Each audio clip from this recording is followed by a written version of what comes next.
Sometimes in life, you stop getting lucky.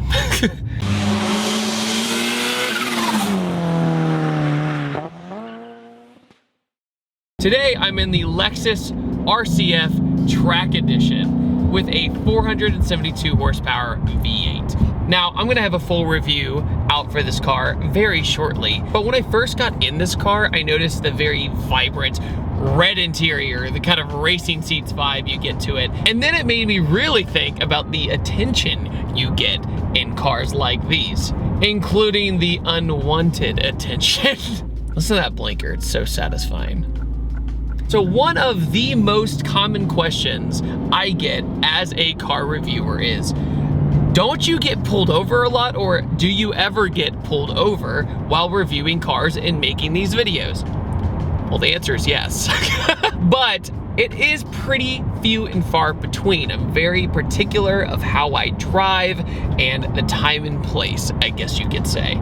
But today I figured we could go for a nice drive and also discuss the worst tickets I've ever received, or at least the best pullover stories I've ever had, which leads me to my first one.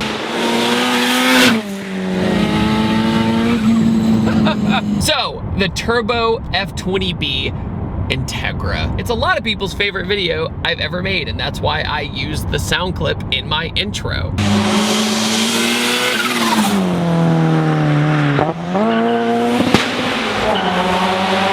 It was an incredibly fun car to drive.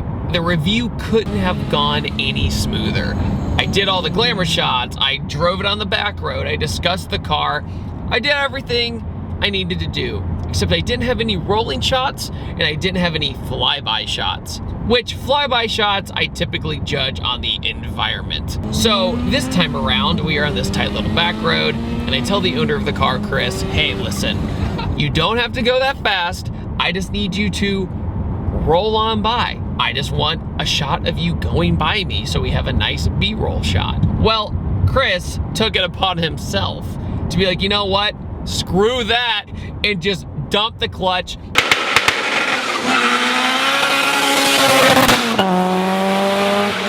Naturally, we're all laughing. We think it's funny, but unfortunately, in the woods, there was a house back there and we didn't see it. So there was some good old lady sitting on her porch and saw the entire thing happen. So she Karen'd it up, called the cops, but the only problem was that Chris's car from that pull overheated.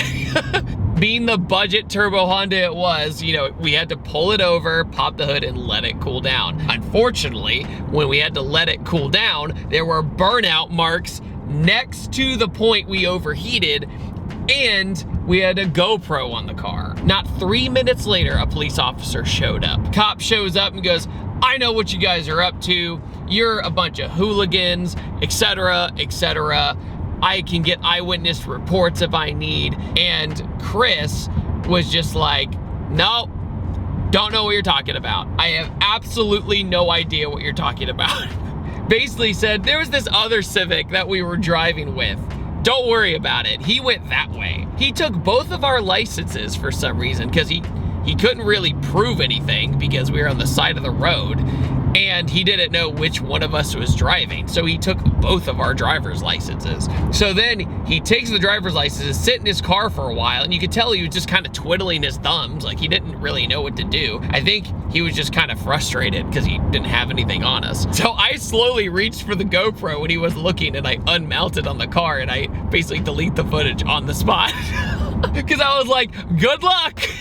But he got out and he ended up chasing that invisible Civic that didn't exist. So good job, champ. But that was a time we got lucky. I wanted to show you a time where we were able to get out of it compared to when I wasn't able to get out of it. But before I tell you this absolutely gnarly traffic ticket story, I want to thank today's sponsor, Off the Record. So Off the Record fights traffic tickets all around the country. When you book a case with Off the Record, you are matched with a local experienced lawyer who will handle your entire case from start to finish. 41 million drivers get a ticket each year in the United States. That's 112,000 drivers a day, or 1 in 5 drivers each year.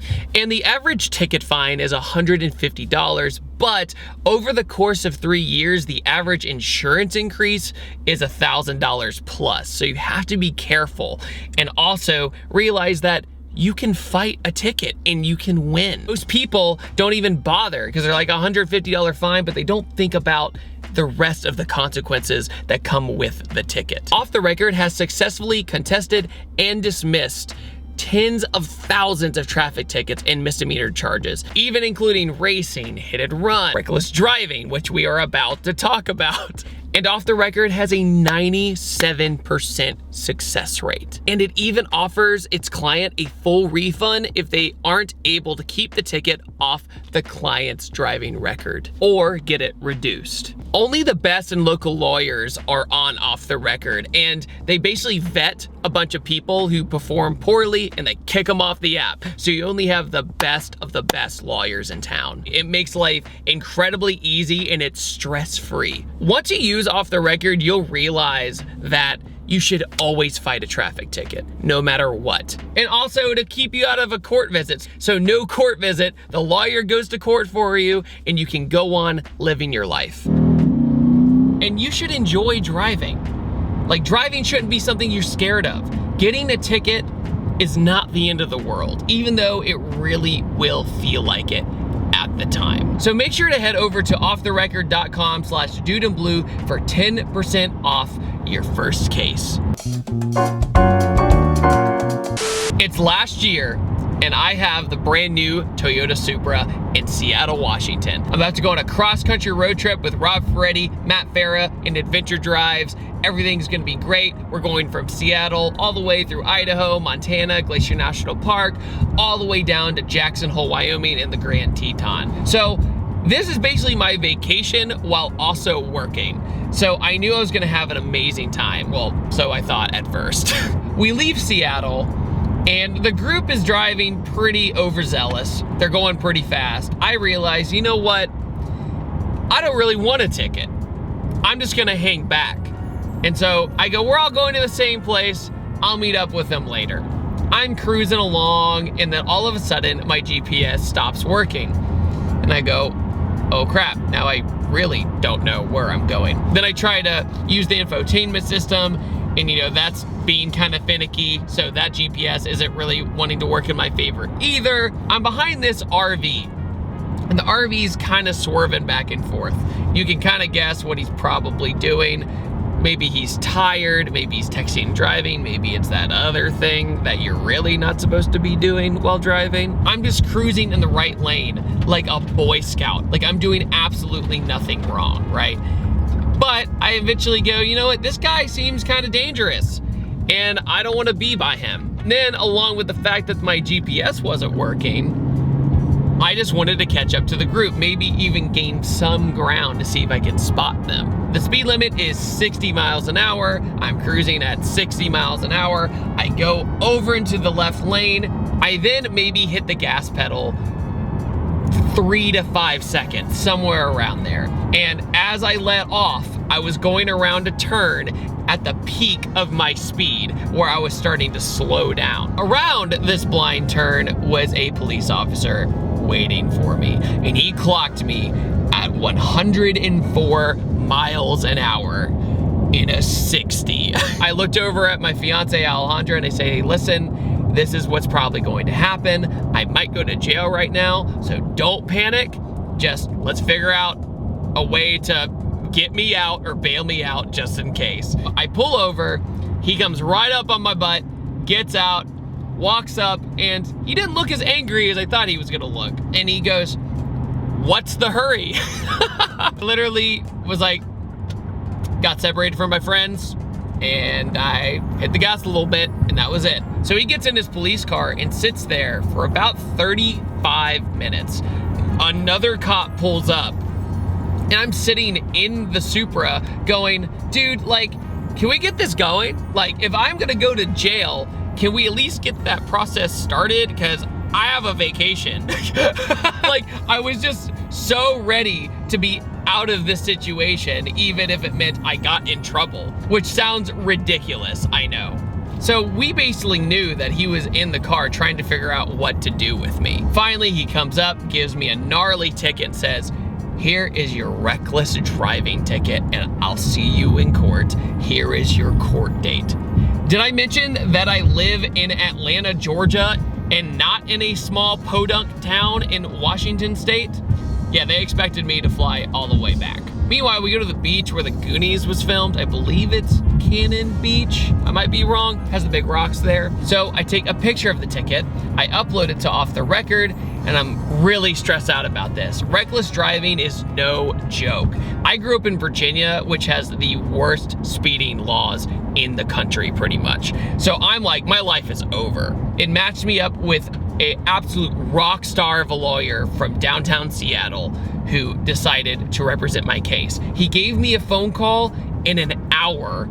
We talked about everything and he said, wait, so you weren't drinking, you weren't on anything, you didn't crash, you didn't have an accident. So what I'm confused about is, how'd you get reckless driving? And I said, I was going a little bit too fast. And so we worked it out and he goes, you know what? I'm gonna take your case. You seem like a pretty chill dude. You got pulled over in a real small town that pretty much wants to make an example of you, but don't worry, we're gonna fight it. And by the way, shout out to Morgan Lake, who was my lawyer. He was an absolute rock star. So then after that, I don't hear anything for a while. He's doing everything for me in the background. I am like, oh my gosh, like, I hope that I can at least get out of this or get a reduced sentence. And we're emailing back and forth, giving the court details of what exactly happened and why it's kind of silly in my situation. Like, I accelerated and I was slowing down. That was the case I was trying to make, which is 100% true. So then my lawyer emails me back and goes, listen, you might have to come out here or you might have to do a Zoom call in court. Like, you know how silly that sounds to go to court over Zoom? Like putting on a suit to get on Zoom. And then I get a subpoena in the mail saying I had to show up in court in Washington state. Then my lawyer goes, don't sweat it. You might have to come, so start planning it, but don't worry, I have a plan. Then finally, at the end of the day, my lawyer got it reduced to negligent driving, which is more so a regular speeding ticket rather than a class 1 misdemeanor. There is another way to fight a ticket. You don't have to try and fight it all by yourself. And that's why I think it's so important to look at all the options you have.